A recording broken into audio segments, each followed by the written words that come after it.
Baik, kita lanjutkan ya. Silakan sudah bisa presensi di UJW. Ambil saya coba share screen. Sudah terlihat belum tampilan share screen-nya?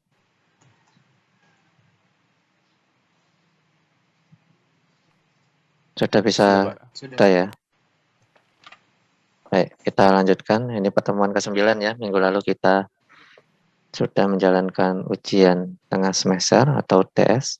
Hari ini kita masuk ke bab baru mengenai turunan. Jadi dari pertemuan 9 sampai 15 nanti kita akan mempelajari turunan dan penggunaan turunan ya, terutama di bidang teknik industri. Nah, kita perhatikan di sini sebelum kita masuk ke turunan, materi dasar yang perlu kita pahami adalah mengenai tali busur dan garis singgung ya. Kemarin kita sudah mempelajari mengenai fungsi dan limit. Nanti akan kita gunakan untuk mempelajari apa sebenarnya konsep dari derivatif atau turunan. Nah, sekarang coba kita perhatikan di sini ada dua istilah, yaitu tali busur atau secant line dan garis singgung atau tangen line. Kemudian kita perhatikan dua gambar, ada gambar sebelah kiri, gambar A, dan gambar sebelah kanan, gambar B. Kita lihat terlebih dahulu gambar di sebelah kiri, yaitu gambar A. Kita mempunyai suatu kurva dari suatu fungsi ya. Kita perhatikan kurva yang berwarna hitam, itu adalah kurva dari suatu fungsi f. Nah, kemudian kita ambil dua titik sembarang, misalkan P dan Q. P di koordinat A, FA, Q di koordinat X, Fx. Ya, jadi masing-masing titik P dan Q memiliki koordinat yang berbeda. P di A, FA, Q di X, Fx. Nah, tali busur adalah setiap garis yang melalui dua titik pada kurva. Sehingga kalau kita mempunyai dua titik P dan Q, tinggal kita buat garis baru, yaitu garis lurus yang menghubungkan antara titik P dan titik Q. Kalau kita perhatikan garis yang berwarna biru, nah ini adalah tali busur yang melalui dua titik pada kurva, yaitu titik P dan titik Q. Sampai sini gampang dipahami ya. Jadi tali busur atau secant line adalah garis lurus yang melalui dua titik pada suatu kurva. Nah, di sini ada dua titik P dan Q. Kalau kita buat garis lurus yang menghubungkan P dan Q, maka akan terbentuk garis yang berwarna biru yang tidak lain merupakan tali busur. Nah, setiap garis atau tali busur memiliki kemiringan atau slope ya. Kemiringan atau slope dari tali busur PQ diberikan oleh, jadi kalau kita perhatikan garis yang berwarna biru atau tali busur yang menghubungkan dua titik P dan Q ini kan memiliki kemiringan. Nah, kemiringan disebut juga sebagai slope ya. Kemiringan dari tali busur PQ ini dirumuskan oleh atau dinotasikan dengan M. Jadi MPQ ini adalah kemiringan dari tali busur PQ sama dengan Fx min Fa dibagi X min A. Yaitu tidak lain merupakan delta Y per delta X. Yang atas delta Y ini Fx min Fa ya. Ini merupakan perubahan dari kurva terhadap sumbu Y. Kalau kita perhatikan Q terhadap sumbu Y ini kan di titik Fx, sementara P terhadap sumbu Y ini kan di Fa. Nah, selisih antara Fx dan Fa ini kan Fx min Fa atau delta Y. Jadi, kita perhatikan ini, Fx min Fa ini kan perubahan pergerakan dari kurva terhadap sumbu Y. Tadinya di titik P kita memiliki Fa, kemudian kan titiknya bergerak ya. Bergerak sepanjang kurva sampai ke titik Q yang tadinya Fa berubah menjadi Fx. Nah, perubahan dari Fa menjadi Fx ini adalah selisih dari Fx dan Fa atau Fx min Fa. Kemudian kalau kita lihat perubahan dari titik P ke Q terhadap sumbu X, maka yang tadinya titik P di A bergerak sepanjang kurva menjadi titik Q di X. Nah, ini kan berarti ada perubahan terhadap sumbu X ya, yang tadinya di A sekarang berubah menjadi X. Berarti kan ada perubahan sebesar X min A. Jadi kemiringan tali busur PQ dirumuskan dengan delta Y per delta X, di mana delta Y adalah perubahan dari titik pada kurva sepanjang sumbu terhadap sumbu Y, sementara penyebutnya adalah perubahan dari titik sepanjang kurva terhadap sumbu X. Jadi jelas ya, kemiringan dari tali busur PQ dirumuskan dengan delta Y per delta X. Perubahan terhadap sumbu Y dibagi dengan perubahan terhadap sumbu X. Fx min Fa dibagi dengan X min A. Nah, ini adalah tali busur PQ yang menghubungkan dua garis P dan Q dan kemiringannya. Nah, sekarang kita perhatikan gambar di sebelah kanan. Gambar di sebelah kanan ini, jika kita misalkan tetap ada dua titik P dan Q, tetapi Q coba kita gerakkan ke kiri mendekati P, semakin lama semakin dekat, sehingga pada kondisi tertentu Q cukup dekat sekali dengan P. Nah, kemarin kita sudah bicara mengenai limit ya, maka bisa kita pandang Q di sini mendekati cukup dekat sekali dengan P, atau limit Q mendekati P. Nah, jika Q mendekati cukup dekat dengan P, demikian sehingga Q dan P di sini hampir berhimpitan, cukup dekat sekali menjadi satu buah titik, ya. Maka kalau kita perhatikan, tali busurnya juga mengalami perubahan kemiringan. Yang tadinya Q-nya di sini, maka kemiringan garis singgungnya kan seperti ini ya. Kemudian Q bergerak sepanjang kurva mendekati P, misalkan tadinya Q di sini, sekarang berpindah di sini. Nah, tali busurnya kemiringannya juga berubah ya, semakin miring, semakin terjal. Kemudian Q semakin dekat, maka tali busurnya juga semakin mengalami perubahan. Sampai Q cukup dekat sekali dengan P. Nah, Q cukup dekat sekali dengan P, sehingga kita tidak bisa melihat lagi P dan Q karena P dan Q sudah hampir menjadi satu titik ya, cukup dekat sekali, sehingga tali busur PQ akan berubah menjadi garis singgung yang berwarna merah, yaitu garis singgung terhadap kurva F pada titik P, karena P dan Q kan sudah cukup dekat sekali sehingga menjadi satu ya. Sehingga bisa kita lihat yang tadinya tali busur menghubungkan dua titik P dan Q, karena Q mendekati P cukup dekat sekali, sehingga berubah menjadi garis singgung pada kurva F terhadap kurva F pada titik P. Ya. Jadi tali busur yang berwarna biru ketika Q mendekati P cukup dekat sekali, maka akan berubah menjadi garis singgung. Jadi garis singgung pada dasarnya dibentuk dari tali busur ya, ketika dua titik pada tali busur tersebut pada akhirnya dua titiknya melebur menjadi satu. Nah, sekarang perhatikan gambar 5.1b. Anggaplah P tetap ya, kemudian Q bergerak sepanjang kurva menuju P dengan menggerakkan titik X mendekati A ya. Kalau Q mendekati P, perhatikan X di sini juga bergerak ke kiri mendekati A. Fx-nya juga bergerak mendekati Fa. Ya, ketika Q mendekati P, maka X-nya juga bergerak mendekati A, Fx-nya juga bergerak mendekati Fa. Nah, jika hal ini terjadi, maka tali busur ya akan berputar mengelilingi titik P. Jika tali busur ini mempunyai posisi limit, maka posisi limit tersebut menyatakan garis singgung atau tangan line pada grafik di P. Nah, ini jelas ya perbedaan antara tali busur dengan garis singgung.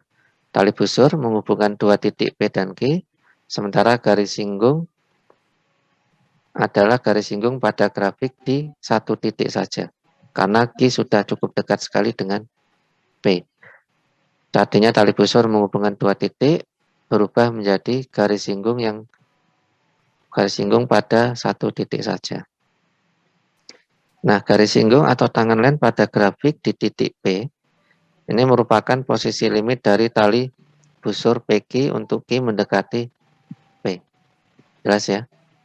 Nah, kalau tadi kita mempunyai kemiringan dari tali busur yang dirumuskan dengan delta Y per delta X, perubahan terhadap sumbu Y dibagi dengan perubahan terhadap sumbu X.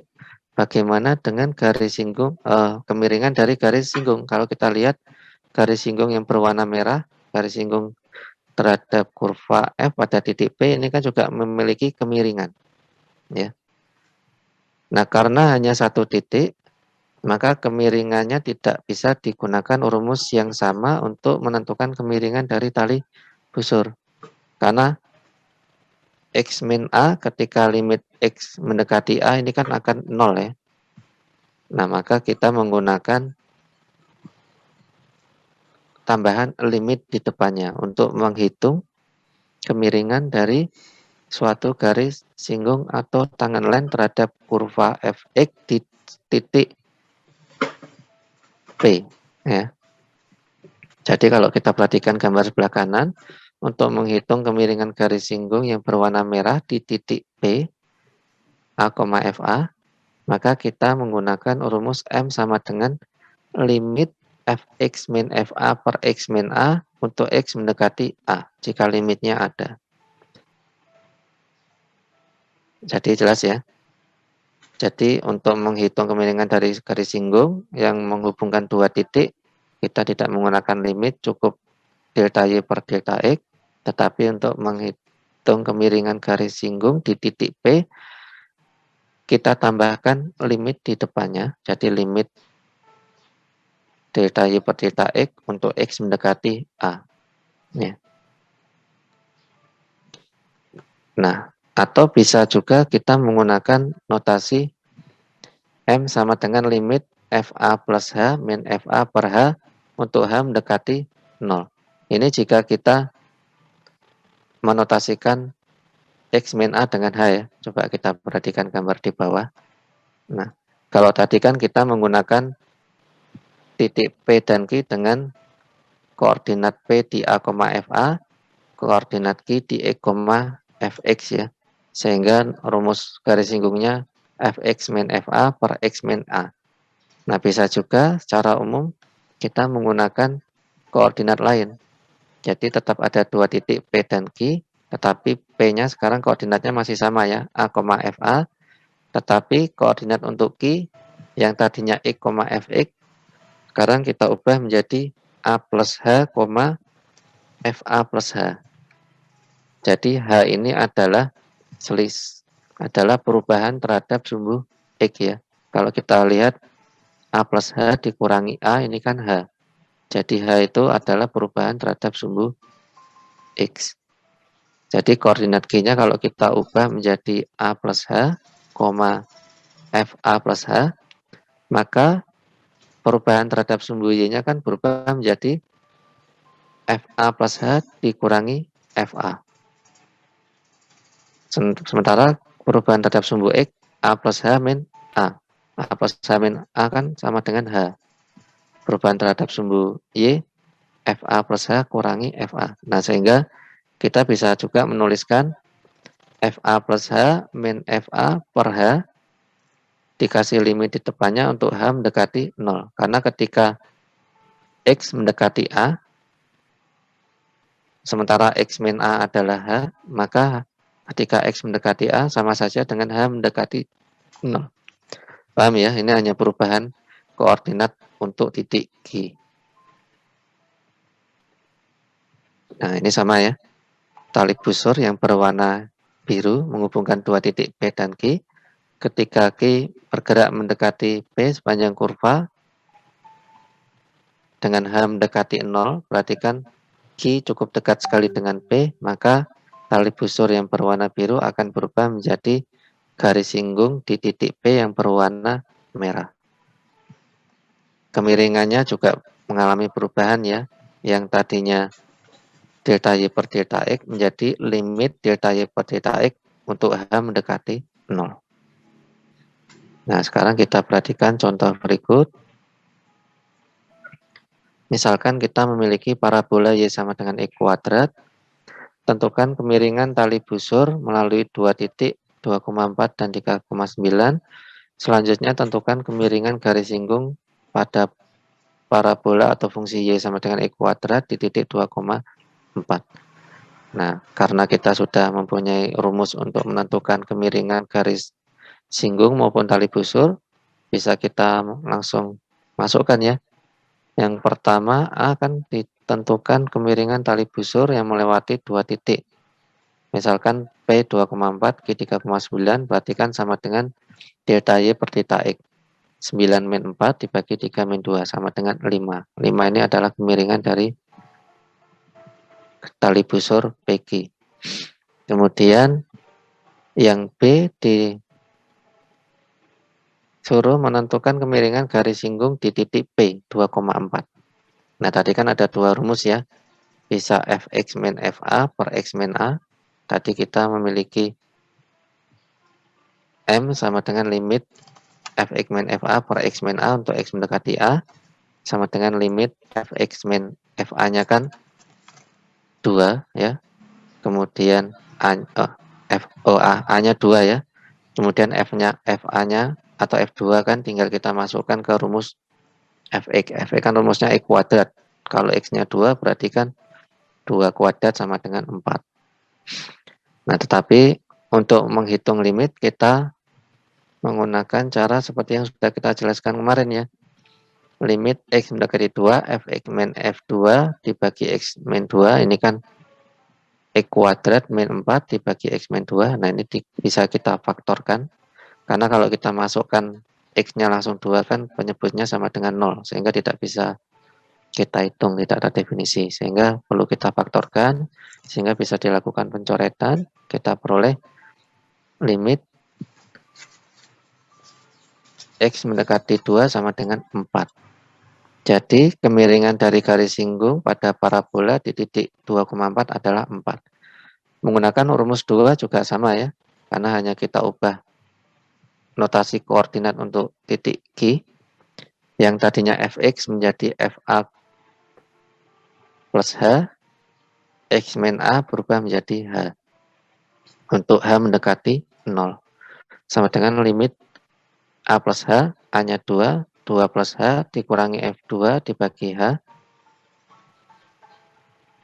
F tadi Y sama dengan X kuadrat, sehingga 2 plus H kuadrat dikurangi F2 kan 2 kuadrat sama dengan 4 dibagi H.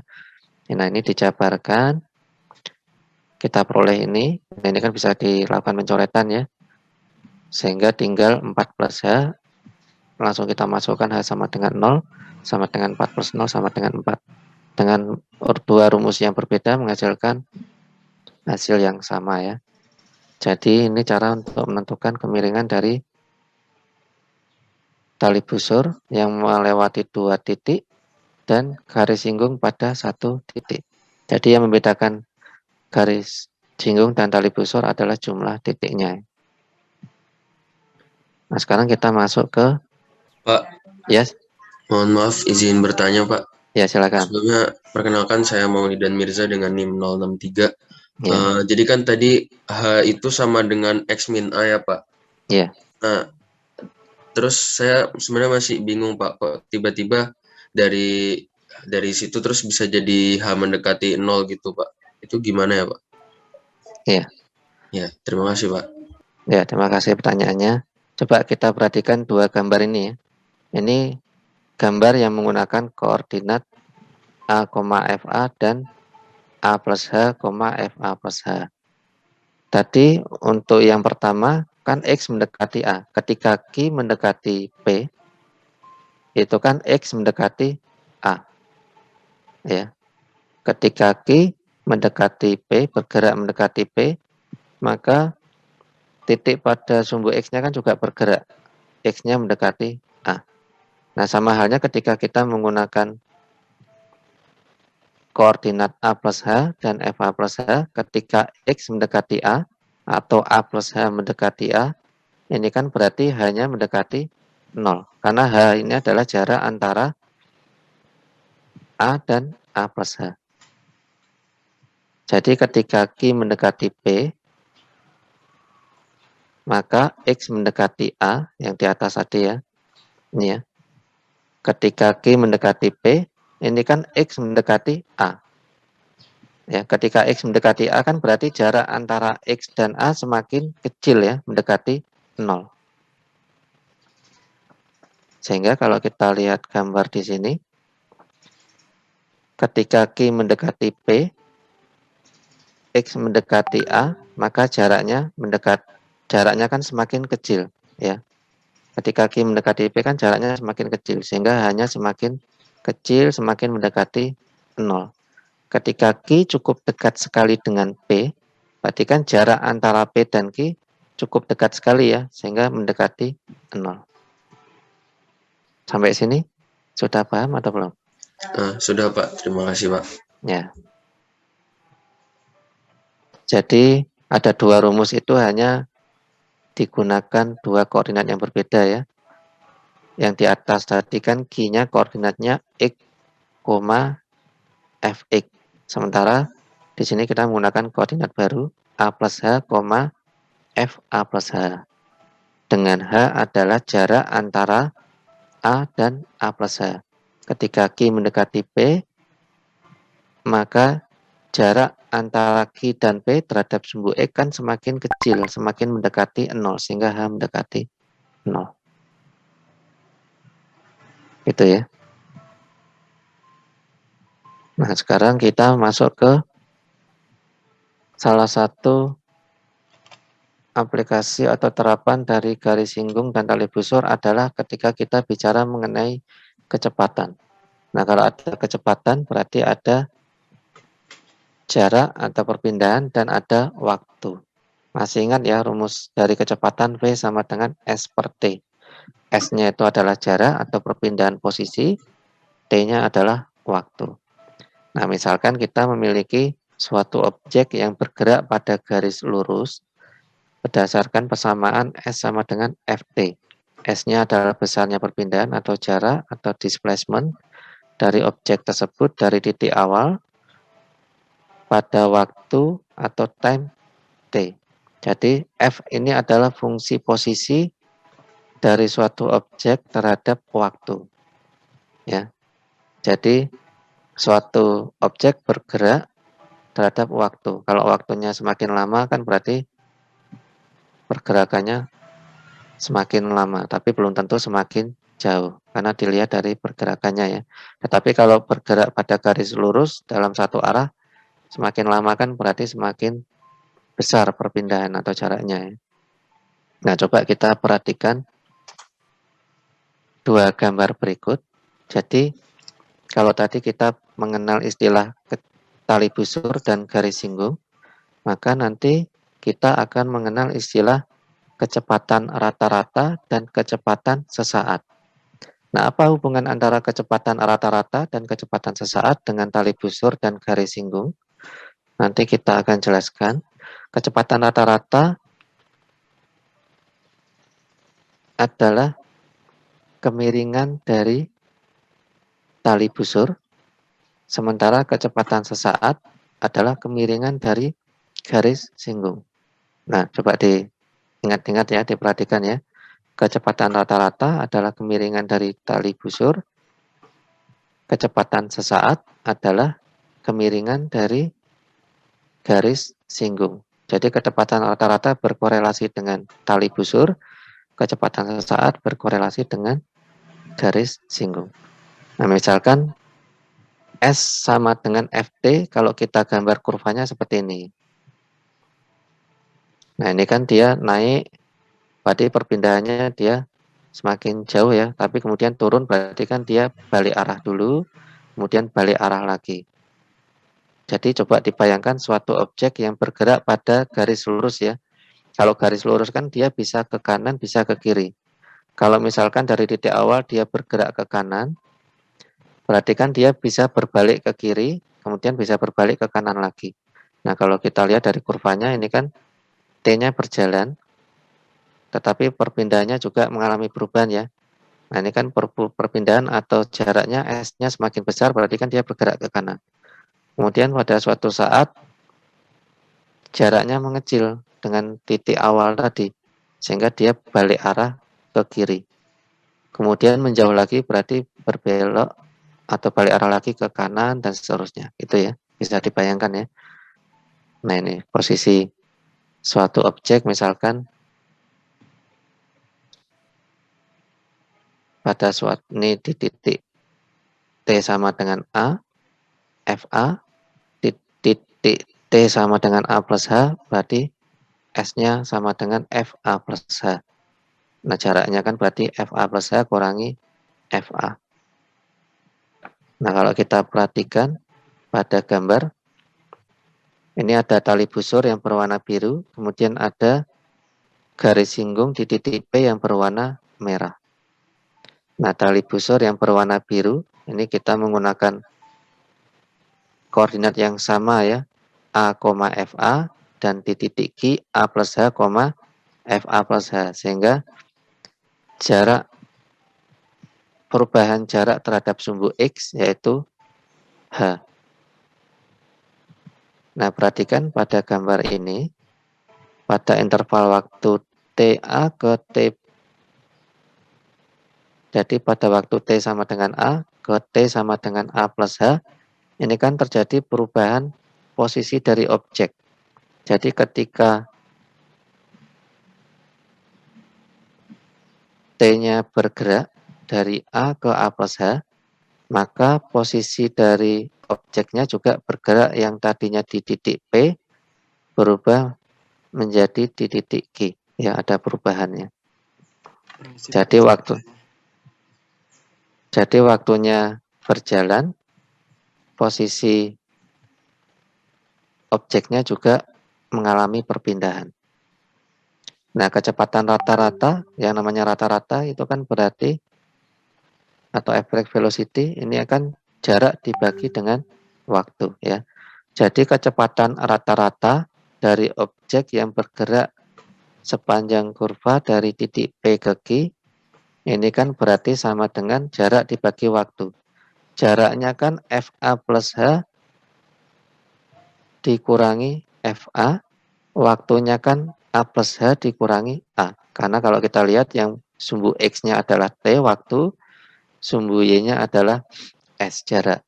Jarak dibagi waktu kan berarti perubahan jaraknya yang tadinya FA menjadi FA plus H, berarti kan FA plus H kurangi FA. Waktunya yang tadinya T sama dengan A berubah menjadi T plus H, berarti kan ada perubahan waktu A plus H kurangi A sama dengan H. Sehingga kecepatan rata-rata dirumuskan dengan, maaf, jadi sampai mana tadi?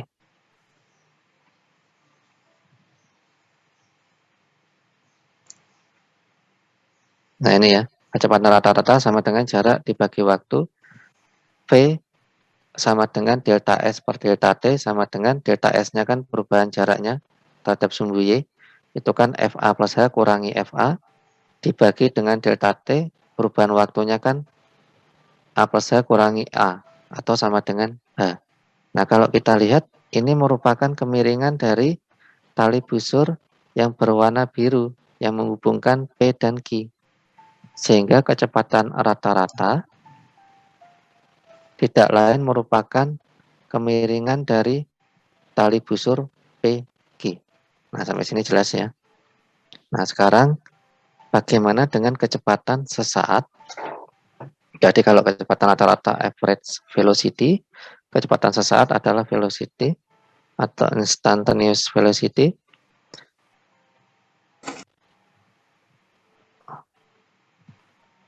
Nah, kecepatan sesaat ini berarti kecepatan sesaat pada satu titik P. Jadi ketika waktunya T sama dengan A, kecepatan sesaatnya berapa? Namanya sesaat kan berarti pada satu kondisi tertentu. Pada saat T sama dengan A itu kecepatan sesaatnya berapa? Kalau kecepatan rata-rata tadi kan melibatkan dua titik. Ketika objeknya bergerak dari P ke Q, kecepatan rata-ratanya berapa? Sementara kecepatan sesaat, kecepatan pada saat T sama dengan A berapa? Nah, berarti ketika kita ingin menghitung kecepatan sesaat pada saat T sama dengan A, berarti kan kita menggerakkan Q mendekati cukup dekat sekali dengan P sehingga berubah menjadi garis singgung yang berwarna merah. Sehingga kecepatan sesaat dirumuskan dengan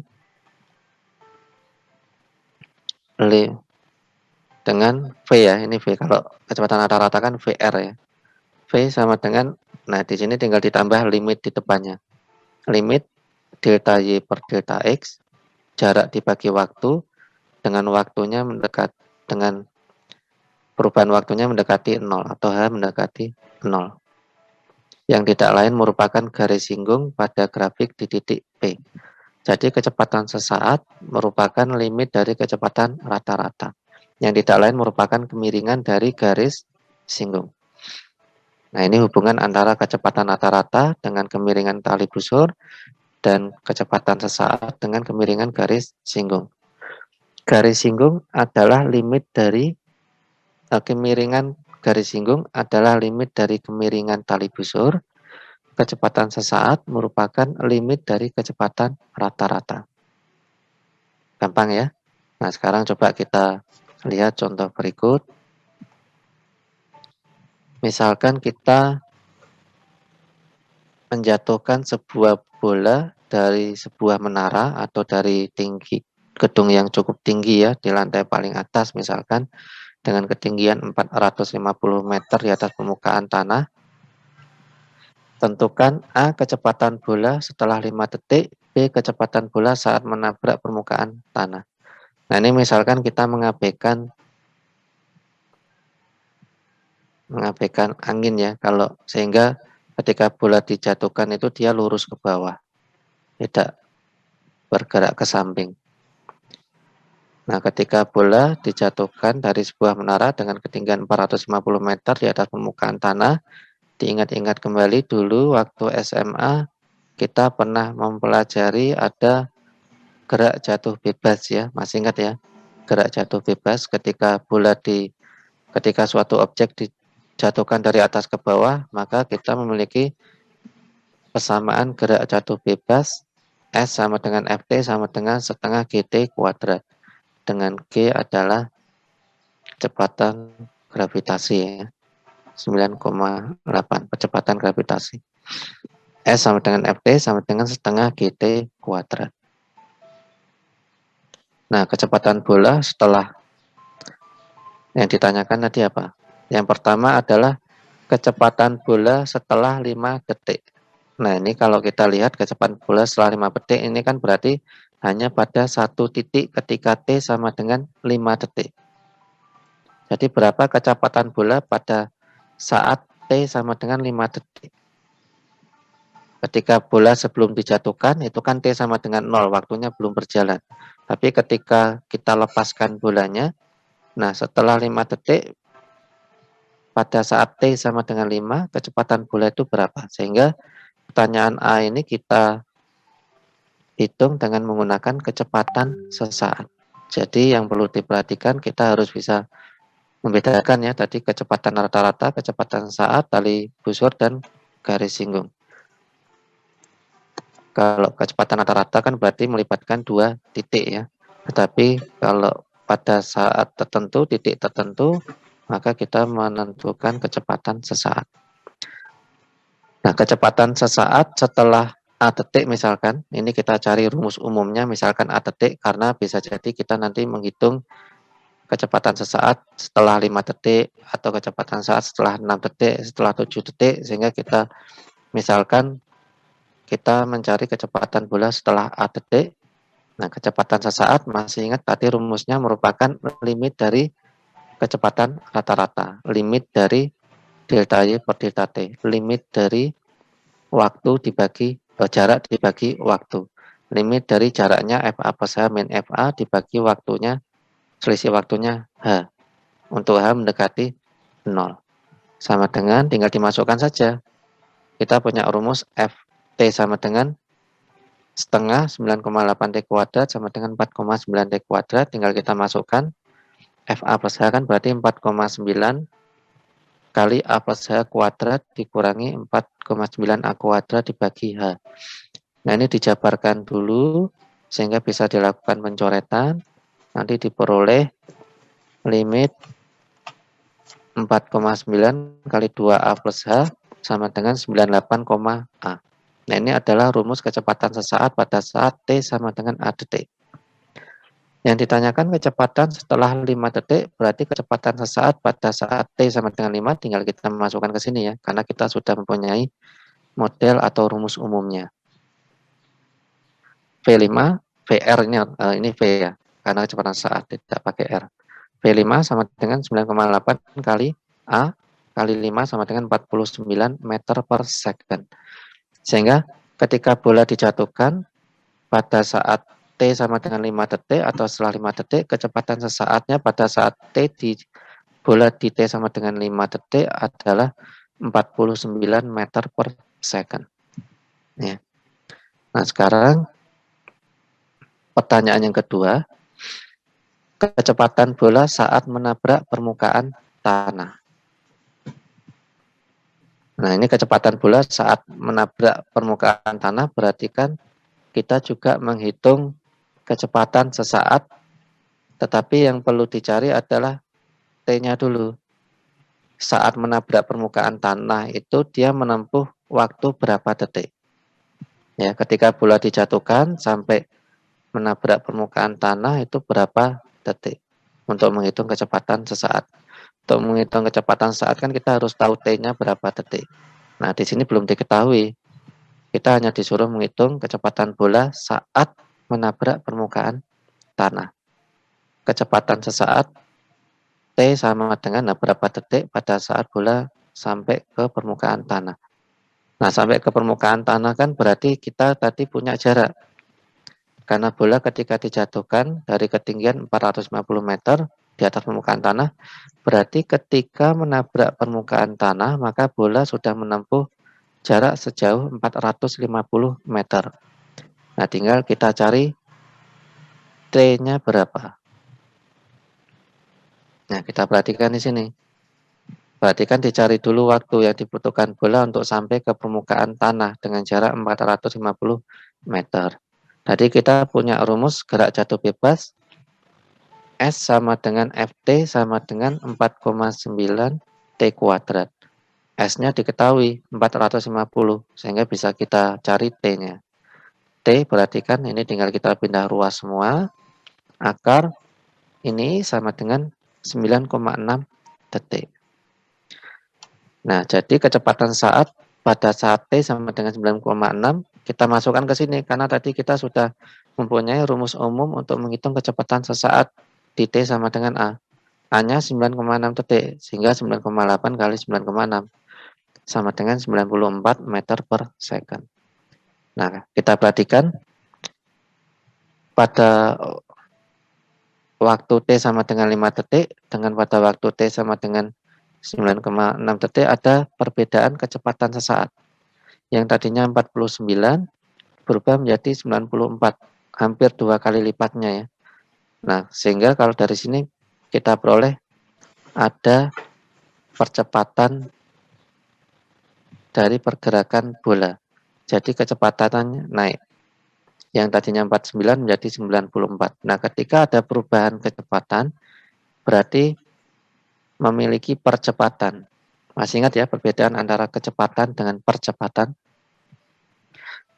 Ketika percepatan sama dengan 0, berarti kecepatannya konstan. Tidak ada perubahan kecepatan. Misalkan di V sama dengan 5, di V sama dengan 9,6, kecepatannya sama-sama 49 meter per second. Berarti kan tidak ada perubahan kecepatan atau percepatannya sama dengan 0. Tetapi pada kasus gerak jatuh bebas suatu objek, terjadi percepatan atau ada perubahan kecepatan. Yang tadinya kecepatannya hanya 49 berubah menjadi lebih cepat 94. Itu ya. Nah, sekarang kita masuk ke contoh kedua. Ini sepertinya contoh terakhir ya. Nah, untuk hari ini nanti kita sampai di sini saja. Kita perhatikan contoh yang terakhir. Contoh yang kedua ya.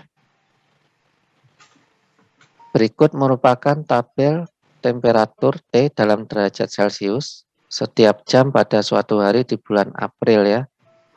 Kita perhatikan tabelnya dulu, kita paham dulu, karena nanti di Fakultas Teknik pada umumnya akan banyak melakukan eksperimen atau observasi di lapangan ya, untuk mengumpulkan data. Nah, biasanya datanya seperti ini dalam bentuk tabel. Misalkan dalam satu hari, mahasiswa teknik industri ingin mengukur temperatur setiap jamnya di Fakultas Teknik misalkan. Nah, kemudian diperoleh tabel atau data sebagai berikut. Jadi selama satu hari penuh ya, dalam satu hari penuh selama 24 jam. Nah, ini mahasiswa teknik industri di setiap jamnya menghitung atau mencatat berapa temperaturnya. Ya. Tapi temperatur tertentu ya, bukan temperatur udara. Karena di sini kan kalau kita lihat kecil sekali ya. 6,5 derajat Celcius ini kan dingin sekali ini. Misalkan mengukur suatu benda ya. Nah, ini misalkan pengukuran awal di T sama dengan 0, 6,5 derajat Celcius. Setelah 1 jam diukur lagi, turun 6,1. Setelah 1 jam berikutnya, pada saat T sama dengan 2, 5,6. Demikian seterusnya sampai 1 hari full pada waktu T sama dengan 24 atau setelah 1 hari penuh. Ini naik menjadi 7. Tapi kalau kita lihat kan datanya naik turun ya. Tadinya turun, kemudian naik, kemudian turun lagi. Nah, di sini kita tidak memiliki rumus fungsi dari temperatur terhadap waktu. Seperti contoh yang pertama. Kalau kita perhatikan contoh yang pertama, karena kasusnya pergerakan bola yang dijatuhkan dari menara, sehingga kita memiliki rumus umum gerak jatuh bebas Ft sama dengan setengah GT kuadrat. Sementara ketika kita memperoleh data seperti ini, kita tidak punya fungsi umum dari temperatur terhadap waktu. Kalau gerak bola tadi kan fungsi dari jarak terhadap waktu. Kalau ini kan kita mempunyai data temperatur atau suhu terhadap waktu. Nah, kita tidak mempunyai fungsi umumnya bagaimana menentukan laju rata-rata dan laju sesaat. Ya. Nah, ini yang pertama, ada pertanyaan mengenai laju rata-rata ya. Kalau contoh satu tadi kan kecepatan sesaat semua. Kalau laju rata-rata berarti berhubungan dengan dua titik yang berbeda atau dua data yang berbeda. Nah, kita lihat soalnya. Laju rata-rata perubahan temperatur atau suhu dari tengah hari sampai jam 15. Nah, kalau kita lihat pertanyaannya kan sesuai ya. Yang ditanyakan laju rata-rata ada dua data yang berbeda atau dua titik yang berbeda, titik P dan Q. P-nya dari tengah hari kan berarti pukul 12 ya. Pada pukul 12 temperaturnya 14,3. Sampai titik yang kedua Q di jam 15. Pada saat T sama dengan 15, temperatur suhunya 18,2. Nah, kita lihat yang dicari adalah laju rata-rata perubahan temperatur dari jam 12 sampai jam 15. Ada perubahan temperatur yang tadinya 14,3 derajat Celcius menjadi 18,2 derajat Celcius. Nah, untuk menentukan kecepatan rata-ratanya gampang ya. Karena ada dua titiknya sudah diketahui. Di tengah hari pukul 12 dari 14, ini 14,3 harusnya ya. Menjadi 18,2. Atau ininya yang diganti ya, yang ditabel 14,4 ya. Pada saat tengah hari 14,4, pada pukul 15 18,2. Kecepatan rata-rata tadi rumusnya apa? Delta Y per delta X. Perubahan terhadap sumbu Y dibagi dengan perubahan terhadap sumbu X. Terhadap Y-nya kan temperatur, berarti perubahan temperatur tadinya 14,4 menjadi 18,2, sehingga selisihnya 18,2 kurangi 14,4 dibagi dengan perubahan waktunya dari pukul 12 menjadi 15, kan selisihnya 3. Sama dengan 3,9 bagi 3 sama dengan 1,3 derajat per jam. Sehingga kecepatan laju perubahan rata-rata temperatur dari pukul 12 menjadi 15 adalah 1,3 derajat Celcius per jam. Ya.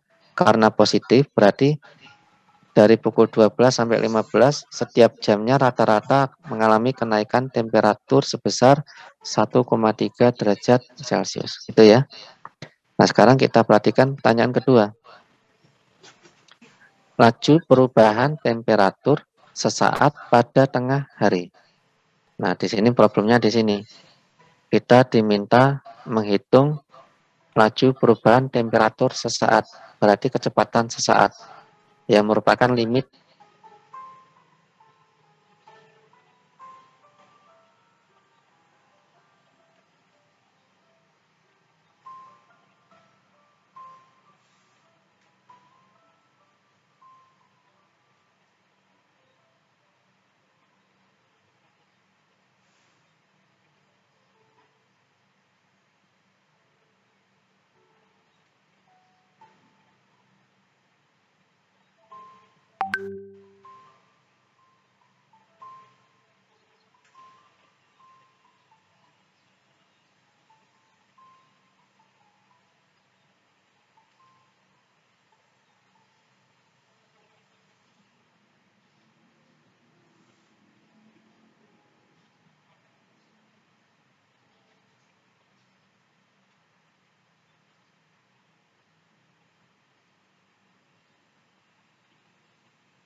tadi terputus ya. Suara saya masih bisa didengarkan. Bisa, Pak. Tadi terakhir sampai mana? Sampai ini, Pak, yang sesaat. Sudah masuk ke contoh 2 ya? Iya, Yang B, yang A sudah? sudah, Pak. Oh, baik. Tadi hanya sebentar ya, tiba-tiba putus. Kita lanjutkan sebentar yang B ya. Berarti pertanyaannya adalah laju perubahan temperatur sesaat pada tengah hari. Nah, kalau pada soal pertama untuk menentukan kecepatan sesaat bisa kita cari dengan menggunakan rumus limit dari rumus fungsinya karena kita tahu fungsinya, yaitu Ft sama dengan setengah GT kuadrat. Nah, problemnya pada contoh kedua, kita hanya memiliki data temperatur dan waktu, tetapi tidak mempunyai fungsi dari temperatur dan terhadap waktunya. Bagaimana cara mencari kecepatan sesaat? Nah, untuk mencari kecepatan sesaat di sini kita plot data dalam tabel 1 ke dalam sebuah grafik ya. Ini kan kalau kita perhatikan merupakan titik-titik yang bisa kita plot dalam koordinat kartesius. Ini kan 0,6,5, 1,6,1 dan seterusnya sampai 24,7. Nah, ini kita gambar seperti berikut. Ada dua sumbu horizontalnya adalah X yang tidak lain merupakan waktu. Ini kan waktunya berjalan dari 0, 1 jam, 2 jam, setelah 3 jam, sampai 24 jam. Kemudian sumbu vertikalnya adalah temperatur ya, 2 temperatur. Sampai paling tinggi tadi kan sekitar 18, sekian derajat Celcius ya. Nah, kita plot tadi misalkan 0,6,5, 1,6,1. Nah, ini kan kita plot titiknya ya, 0,6,5 sekitar di sini, 1,6,1 turun sekitar di sini. Dan seterusnya kita plot. Nah, kemudian titik-titik yang terbentuk kita hubungkan sehingga membentuk kurva seperti ini. Ya. Kita hubungkan titik-titik yang kita peroleh dari data pada tabel 1, kita hubungkan titik-titik tersebut akan membentuk sebuah kurva yang berwarna biru. Nah, untuk menghitung kecepatan sesaat, kita lihat korelasi antara kecepatan sesaat tadi dihubungkan dengan apa? Masih ingat kalau kecepatan rata-rata adalah kemiringan dari tali busur, sementara kecepatan sesaat adalah kemiringan dari garis singgung. Ya. Nah, yang ditanyakan adalah kecepatan sesaat atau laju perubahan temperatur saat tengah hari. Berarti saat T sama dengan 12. Nah, ini misalkan di titik P ya, pada kurva ini ya. Nah, berarti kan kita buat garis singgung. Untuk menghitung kecepatan sesaat, tinggal kita cari kemiringan dari garis singgung di T sama dengan 12. Jadi selalu dihubungkan ya, dikorelasikan ya. Ketika kita tidak punya rumus fungsinya, tetapi kita tadi sudah melajari, oh ternyata kecepatan sesaat tadi dikorelasikan dengan kemiringan garis singgung. Berarti bisa kita cari kecepatan sesaat dengan menghitung kemiringan garis singgung pada saat T sama dengan 12. Nah, setelah kita menggambar grafiknya, kita cari kecepatan sesaat pada saat T sama dengan 12, berarti kita hitung kemiringan garis singgung yang terhadap kurva T pada titik P. Ya, kita misalkan P. Nah, di sini untuk menghitung kemiringan garis singgung, berarti kan harus kita cari delta Y per delta X-nya. Nah, ini kita buat garis singgungnya, kemudian ya kita buat garis singgungnya, kemudian kita tentukan dua titik di sebelah kiri dan sebelah kanan. Misalkan titik A di sini, titik B di sini. Nah, ini titik A dan B sembarang ya. Kalau bisa semakin dekat dengan P semakin bagus. Mengapa? Karena semakin titik A dan B semakin dekat dengan kurva. Kalau kita lihat A dan B ini kan tidak pas pada kurva yang berwarna biru ya. Sehingga kecepatan sesaatnya nanti hanya berupa kecepatan pendekatan ya.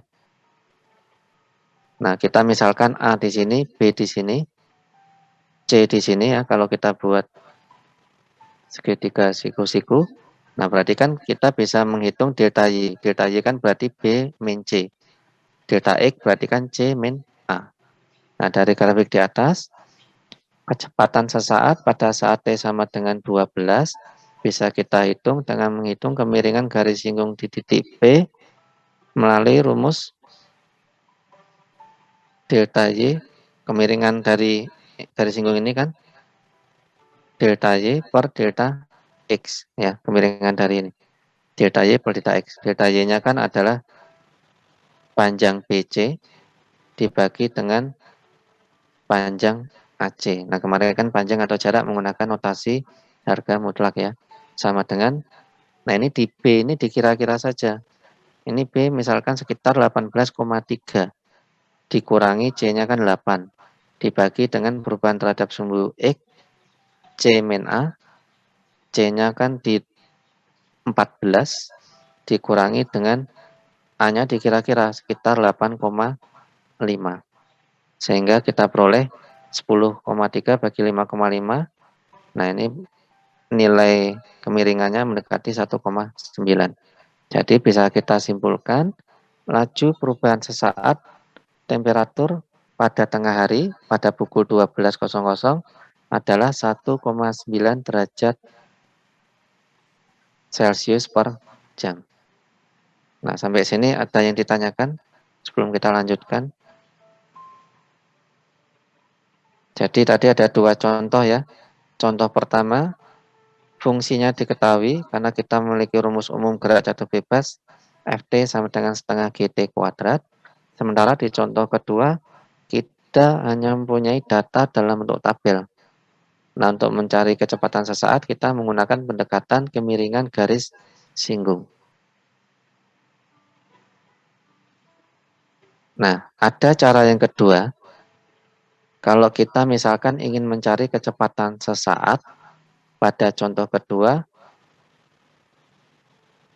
yaitu dengan mencari fungsi pendekatan, sehingga ketika fungsi tersebut kita gambar grafiknya, cukup mirip dengan kurva yang berwarna biru yang kita plot dari data tabel 1.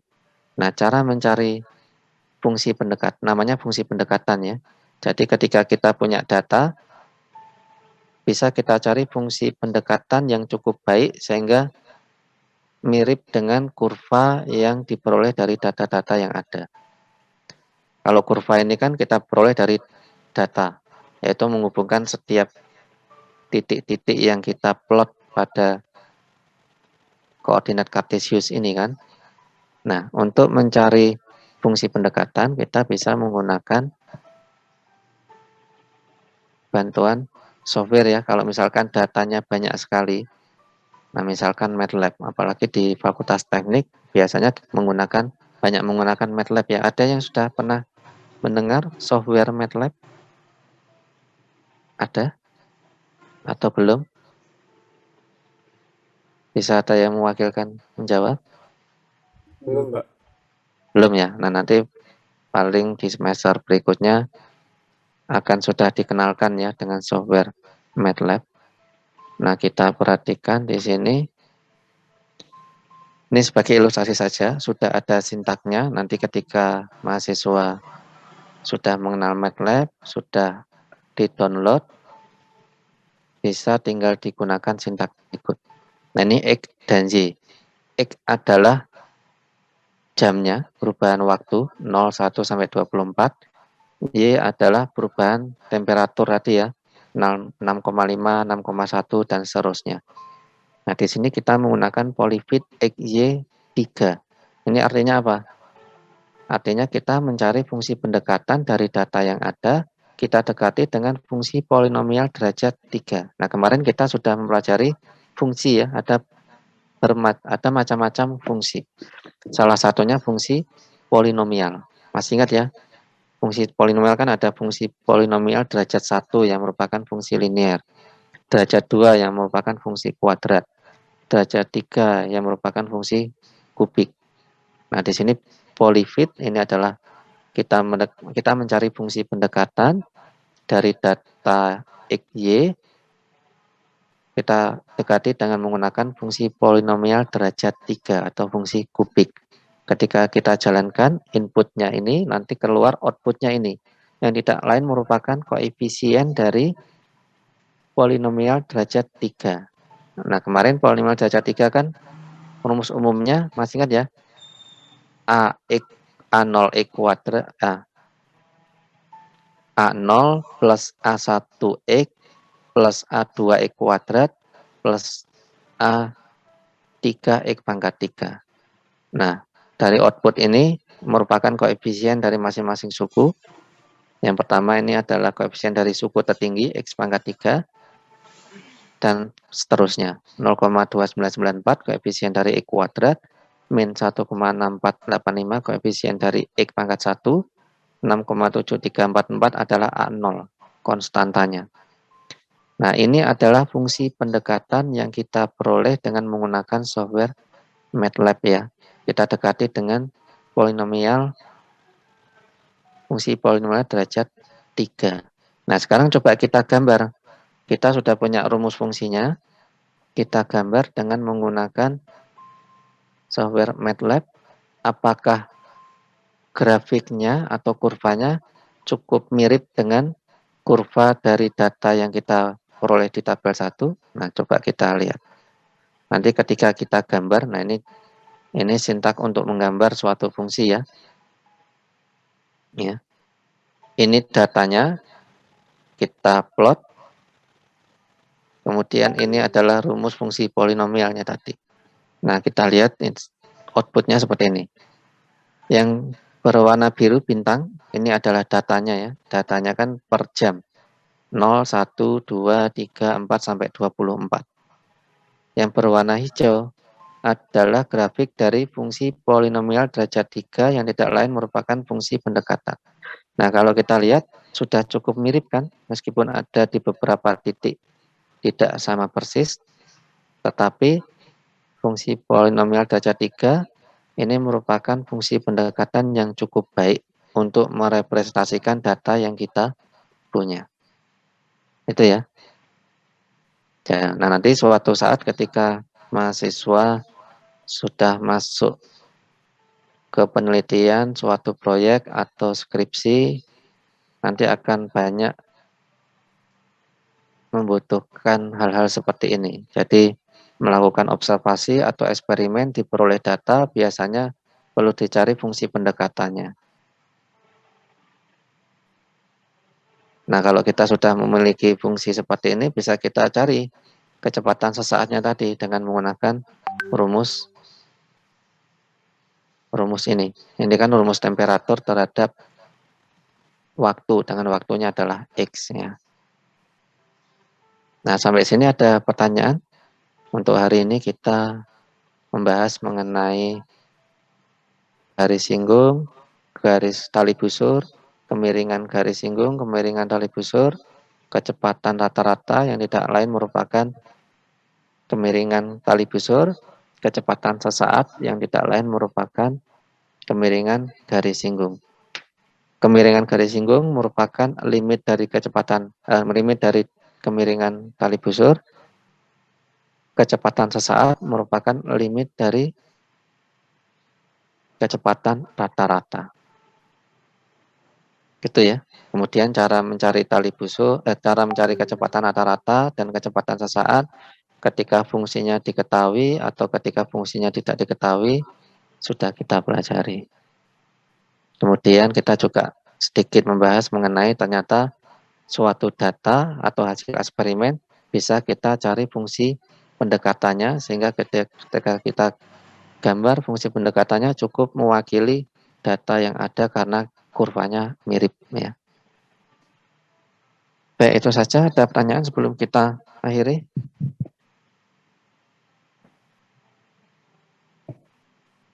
Ada? Nanti bisa dilanjutkan di WhatsApp, silakan jika ada pertanyaannya. Jangan lupa presensi di UJW. Ada pertanyaan?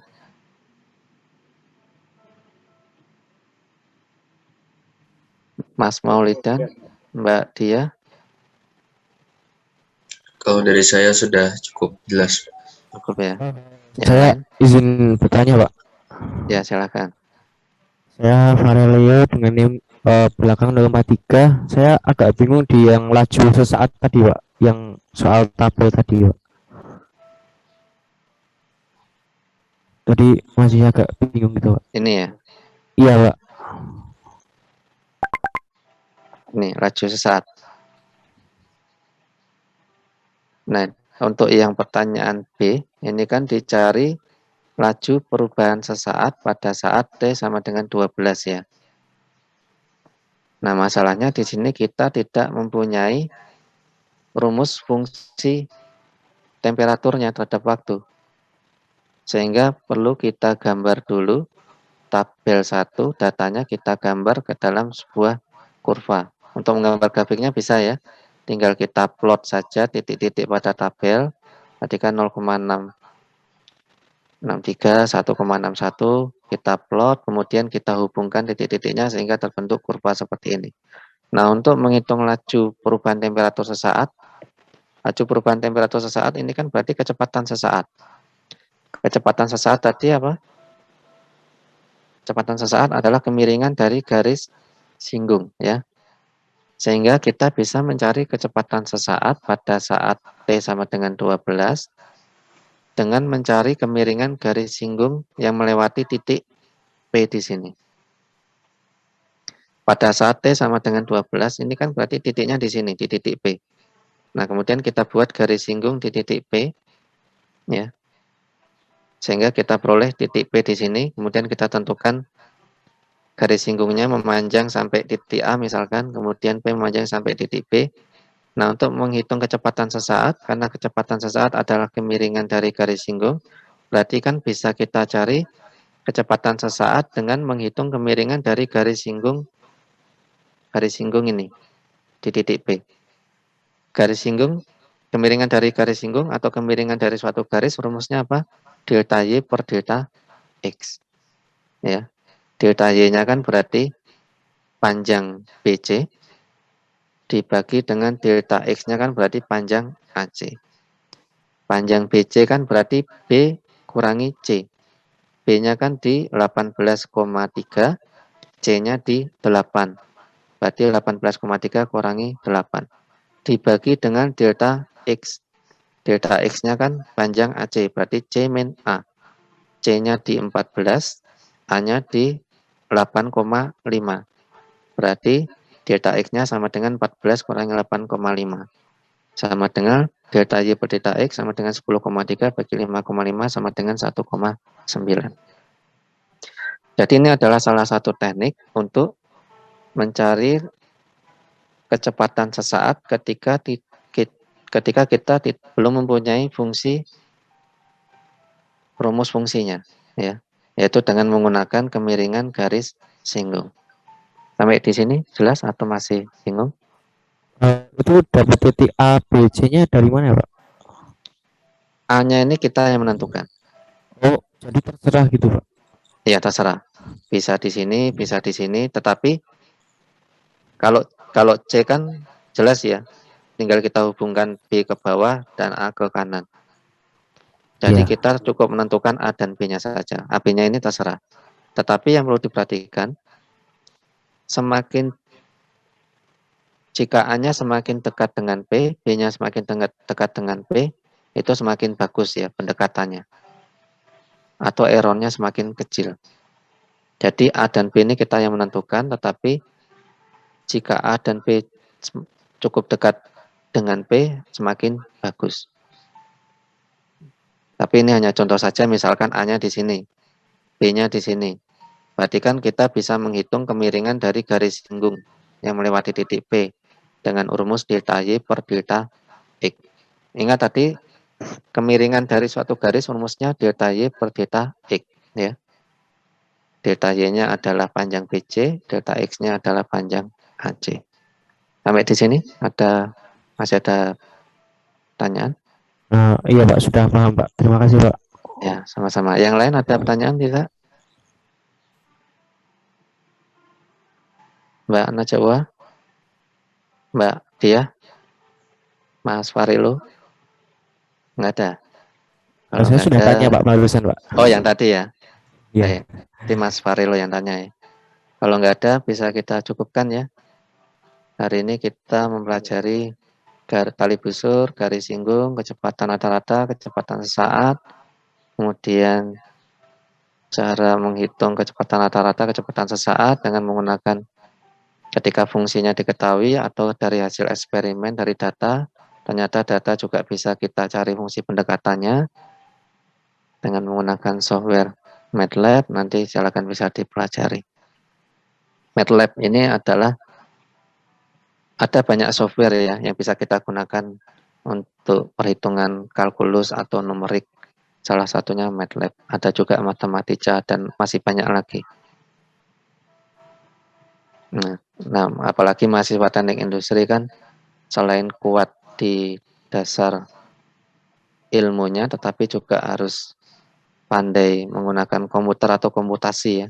Jadi keahlian-keahlian dengan menggunakan software juga harus dikuasai sehingga nanti ketika lulus logikanya berjalan, tapi keahlian soft skill-nya juga punya. Misalkan bisa menjalankan MATLAB, bisa menjalankan Matematica, bisa menjalankan Python, bisa mengolah data dan seterusnya. Nah, itu adalah soft skill yang harus mulai dipelajari dari sekarang. Kalau nggak ada, kita cukupkan ya. Tetap sehat, tetap semangat. Assalamualaikum warahmatullahi wabarakatuh. Waalaikumsalam warahmatullahi wabarakatuh. Waalaikumsalam warahmatullahi wabarakatuh. Terima kasih, Terima Pak. kasih Pak. Ya, sama-sama.